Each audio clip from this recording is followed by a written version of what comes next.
What if I told you Maomao is Lady Ahduo, is Fengxiang, and Jinshi is Lakan, is the current emperor? Walk with me. Hi guys, welcome back to my channel. It's your girl Ape the Otaku, and today we are continuing my hyperfixation on the Apothecary Diaries, and we are going to be exploring the relationship parallels between Maomao and Jinshi's relationship, and Lady Ahduo and the current emperor's relationship, and Fengxiang and Lakan's relationship. First, we're going to take a look at Lady Ahduo and the current emperor's relationship, and we're going to draw some parallels between that relationship and the relationship we see forming with Maomao and Jinshi. Then, section 2, we're going to do the same thing, but we're going to do it with Lakan and Fengxiang. And in the last section, we're going to take a look at Maomao and Jinshi's growing relationship on a more macro level and tie all of the parallels together. And hopefully by the end of this video, you will see, like I see, that the Apothecary Diaries is a story about so many things. Yes, of course, but when it comes to its more romantic storyline, it's really a story about breaking generational trauma and navigating the power to be who the people before you needed to be. Quick disclaimer, it is impossible to do this video without talking about things that are only in the novel at this point, especially considering so much of Lady Ahduo and the current emperor's relationship has not really been explored in the first 2 seasons of the anime. So if you are anime only, please expect a few light spoilers. I'm going to try to do my best to have like the time codes for the spoilers in the video and in the description box so you can just click through them. But again, the spoilers are going to be, I think, pretty light overall. All right, now let's get into it. So in my previous video, Freedom, Consent, and the Illusion of Choice, I talked about the beginning of the current emperor and Lady Ahduo's relationship, right? And how it started in childhood. The current emperor was being forced to lose his virginity. He was not even being allowed to pick who it would be with. It was kind of being forced onto him. And in an act of rebellion, he decides that he's going to choose Lady Ahduo to do it. And this essentially, well, not even essentially, this literally changes the entire course of Lady Ahduo's life. Again, they're both young. They're both what we would consider like grade school children, maybe like high school going into college. Lady Ahduo has plans. She wants to be a merchant, right? She wants to be on ships. She wants to go to different countries. She wants to see the world. Once the current emperor takes Lady Ahduo, she can no longer leave the grounds. Any plan she had of traveling, of seeing the world, of being a merchant, of being on ships is nullified. I think we can make arguments about if either of them were old enough to really understand the conversation that was taking place. I think we can make arguments about whether Lady Ahduo ever loved the current emperor beyond platonic friendship. But the reality is the current emperor at that time was the second most powerful man in the entire kingdom. And he made a choice without necessarily thinking it through that altered the course of Lady Ahduo's life. We can see this same parallel between Jinshi and Maomao. Very early on in the story, Jinshi is faced with something similar. When everything goes down after the honey incident, Jinshi has a choice in front of him. He can go with his own desires and his own selfish needs and wants and keep Maomao around, or he can do what at the time he genuinely believes she wants, which is to be free to go back home, and he can choose to let her go. And we see that he grapples with this decision, right? To the point in which even Gaoshin says, you know, it's not this big of a deal if you want her to stay, just stay and we'll make her stay. Like, Gaoshin doesn't understand why he is grappling with this decision because, again, Jinshi is now the second most powerful man in the kingdom. It is literally only for him to make the request for something to happen. But we see him doing something different than his predecessor. He is actually considering Maomao's life, her hopes, her desires. Now, ultimately, he makes the wrong call because unbeknownst to him, Maomao wants to stay. We're going to get into that in section 2, but whatever. But he genuinely believes Maomao wants to go home. And so he sends Maomao home, even though it comes at great personal cost to him. We see that he's essentially depressed for like a week because of it.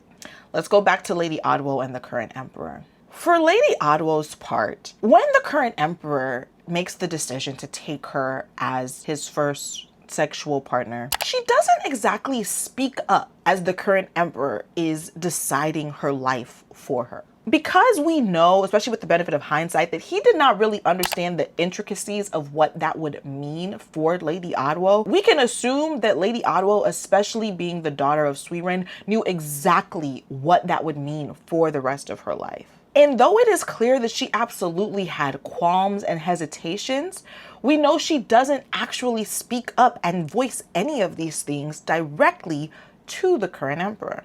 And because she never properly voices her opinions and how she feels about this situation, she kind of helps to rob herself of the life that she deserves. Doesn't that sound like Maomao? I know people often make comments about like Jinshi not being able to take no for an answer, but I don't think there is an instance in the novels where Maomao ever directly tells him no. And even with the audience, right, who she sometimes is narrating directly to, she may crack jokes and she may like war with her internal monologue, but for Jinshi's part, Maomao never really tells him, hey, I'm actually not interested in you. Not interested, not attracted, have no desire to be with you. Instead, what we do see her do is constantly try to make excuses, try to find other reasons to convince him to not pursue her. She constantly is referencing the fact that she's of low birth. But in Jinshi's mind, he doesn't care that she's of low birth. So then the issue for him isn't necessarily, oh, she doesn't want to be with me,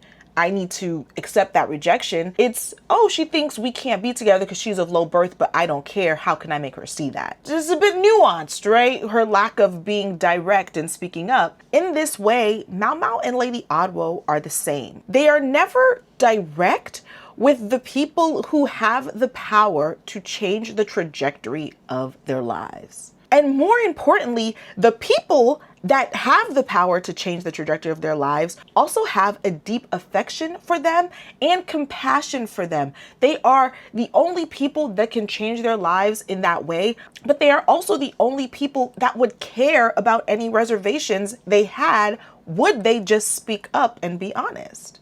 And this is why it's so important that I believe light novel 12 or 13, when Lady Ahduo hears about Maomao and Jinshi moving their relationship forward, and she essentially has a private meeting with Maomao and asks her, like, do you need my help? Do you want me to get you out of this situation? Lady Ahduo offers to help Maomao disappear.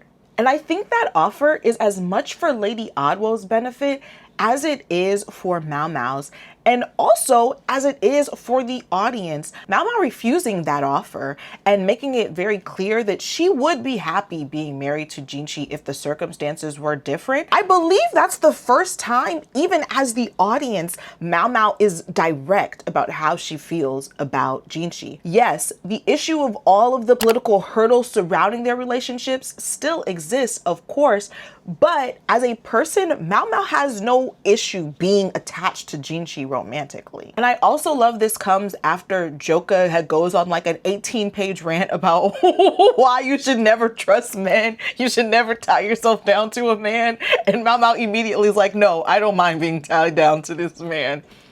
True love, okay, but whatever. All jokes aside, I think in this moment, Lady Ahduo is in a way trying to break a generational curse, right? Because even as early as light novel 5, we know that Lady Ahduo can already start to see Jinshi taking the same path that the current emperor did, and she can see herself in Maomao. Like I said, we can argue that Lady Ahduo never romantically desired the current emperor, but we know that Maomao 100% romantically desires Jinshi. Physically, romantically, like, I think it's very clear whether she's being direct or not, but she's layered and she's nuanced and she's tsundere. Side note, before we move on to section 2, y'all be in my comments saying that Maomao is not a tsundere.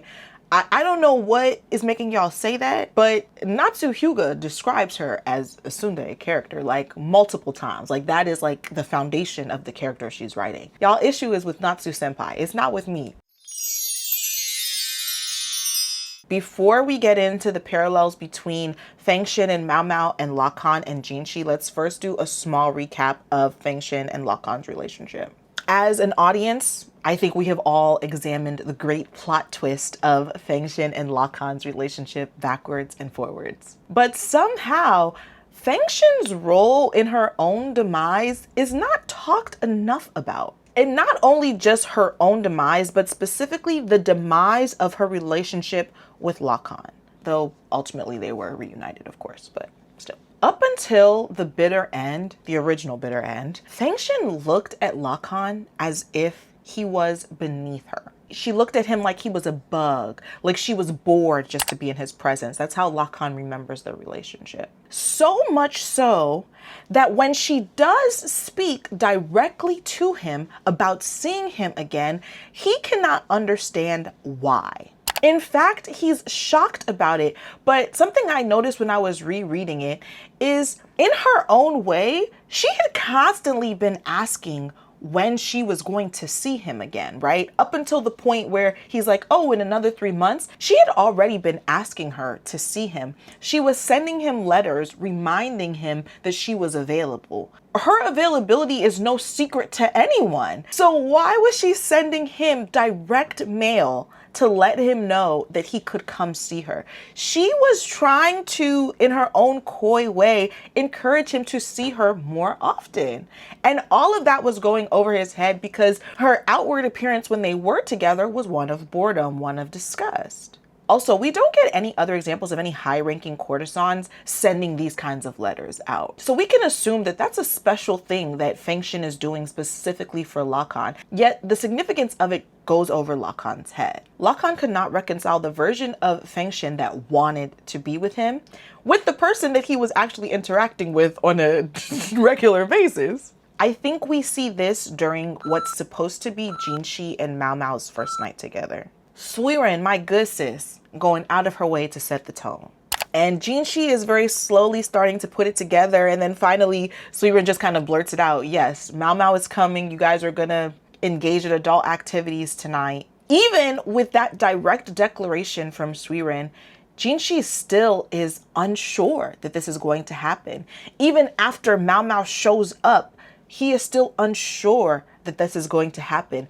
Maomao says, should we move into the bedroom? He is still unsure that this is going to happen. He's like, hey, you know, if we go in the bedroom, I don't need you to change my bandages, right? Like that's not what we'd be going in the bedroom for. And so she's like, yes, I know. She's exasperated in how many times she needs to reassure him that she understands what they're there to do. And even before it gets to that point, I think it's so funny that he's still fighting for her attention, as if he needs to fight for the attention, right? He has to be the one to serve her nuts because he doesn't even like the fact that he's thanking Suiren for some drink. Again, he cannot reconcile the version that he knows of Maomao with the version of Maomao that's right in front of him, who desires him and is okay with outwardly desiring him.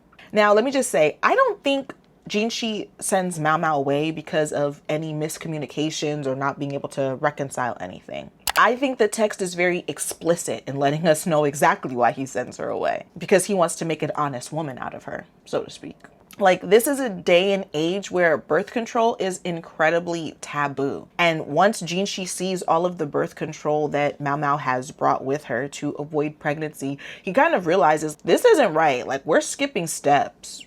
I cannot do this to Maomao. I care too much about her to kind of cheapen our experience this way. You know, he wants to treat her as he would treat his wife. And in this day and age, you know, your wife wouldn't really be taking birth control. So he sends her away. But even still, Jinshi cannot recognize Maomao's desire for him, because as he is sending her away, she's saying out loud, you know, kind of muttering to herself, I mean, we could have done other stuff. You know, like, we didn't have to go all the way. We could have done other stuff. Maomao is excited for some type of physical intimacy, but Jinshi cannot pick up on it. It's very similar to Lakan and Fengxian's relationship, especially regarding physical intimacy. Now, obviously, the way things played out for Maomao and the way things played out for Fengxian are clearly not the same levels in terms of drasticness, but it is very similar. The men that they desire sexually cannot tell, because the way that they treat those men is not in line with how you would treat someone you desired sexually. And to be frank, I get it.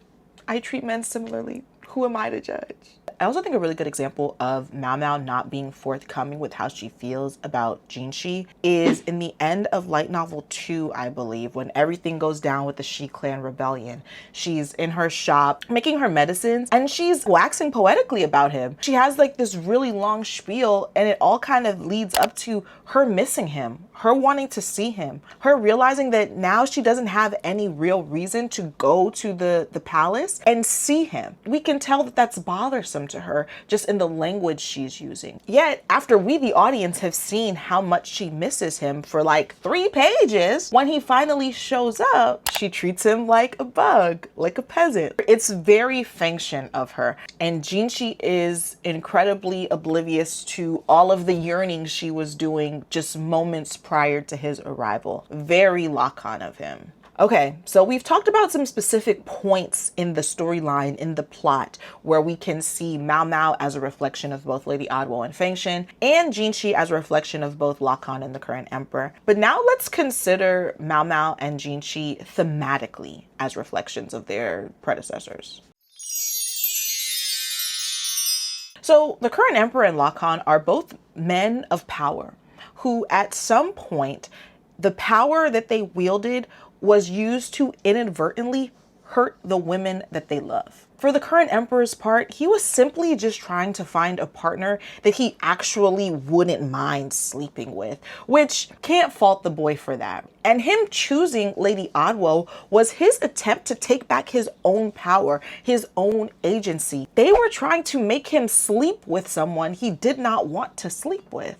But in trying to fight for his own agency, he accidentally strips Lady Ahduo of hers. Similarly, Lakan was more lackadaisical with his power. And as a result, he kind of went where the wind blew him. He had never put his foot down with his family, so when they sent him abroad, he didn't really stop to say, oh, well, there's someone in my life that might miss me. He never stopped to say, oh, I need to take charge of my life more. And because he just kind of did what his family wanted him to do, Fengxiang felt jilted, right? She didn't know the entire story of why he was gone for so long. And she had a baby alone, lost her career, almost lost her life. We can recognize that Jinshi is a man in that same position, having a maelstrom of power wielded in his behalf. And Maomao has to navigate the blowback.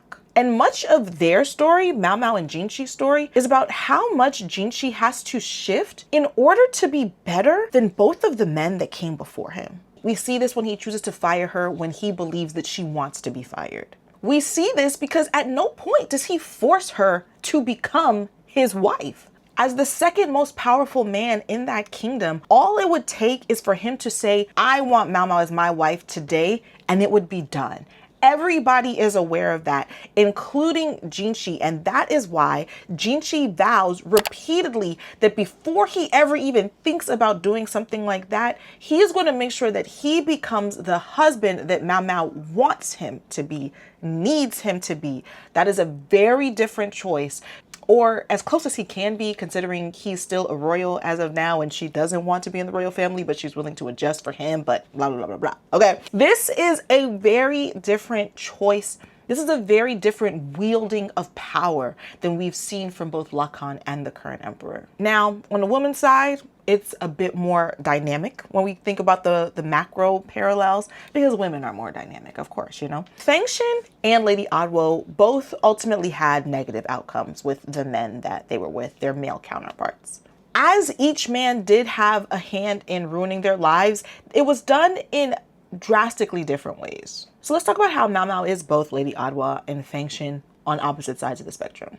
Though the circumstances are a little bit different, both Lady Ahduo and Maomao caught the eye of the second most powerful man in the kingdom. At the time, the current emperor was the number 2. And just that, just the catching of the eye, just to be seen as suitable, as attractive by the second most powerful man in the kingdom, changed the course of their life before either of them could even understand what was happening. Jinshi immediately takes Maomao as plaything. He's immediately enamored by her.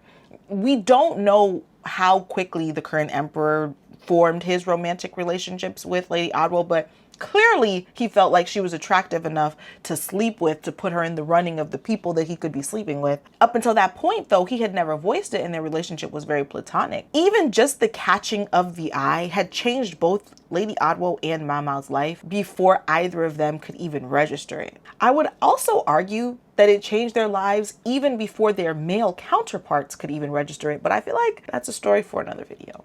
And again with Maomao and Fengxiang. Maomao and Fengxiang share an inability to be honest about their feelings with the men that they care about, with the men that they love. I think thematically what we see with Fengxiang is a woman who waited too long to make her position clear. I think the thematic similarity between Fengxiang and Maomao is that neither of them know how to express their desires to the one that they desire. It is easier for them to keep that mask on for whatever reason, but keeping that mask on moves them further away from their ultimate goal than just being upfront and honest with their male counterpart would get them. Okay, I'm not done, but if you've made it this far into the video, don't forget to give it a thumbs up. And if you have the option to hype it, please hype it. YouTube has decided that hypes are the new likes for smaller creators like myself. So every time you hype my video, it helps me cut through the algorithm and reach a larger audience here on YouTube, and it helps me grow my channel. All right, let's recap. We took a look at the current emperor and Lady Ahduo's relationship, and we drew some plot-specific parallels to the relationship between Maomao and Jinshi. And then on the other side, we looked at some plot-specific parallels between Lakan and Fengxiang's relationship and Maomao and Jinshi's relationship. And then we looked at the thematic parallels with all three of the relationships and how it shows up specifically in Maomao and Jinshi's growing relationship. And as the story is still ongoing, who's to say what is going to become of Maomao and Jinshi? Maybe in the end, Jinshi does ruin Maomao's life, similar to the current emperor, similar to Lakan. But as of now, I think it's safe to say that thematically, Maomao and Jinshi's relationship is used as a tool to show what it looks like to navigate through and break generational trauma, especially in the romantic space. Whew. I hope you guys like this video. Anyway, we're just like a couple of weeks out from season 3 of the Apothecary Diaries. Should we do a rewatch series leading up to season 3? Let me know what you guys want to see, and I'll see you guys in the next video. Bye.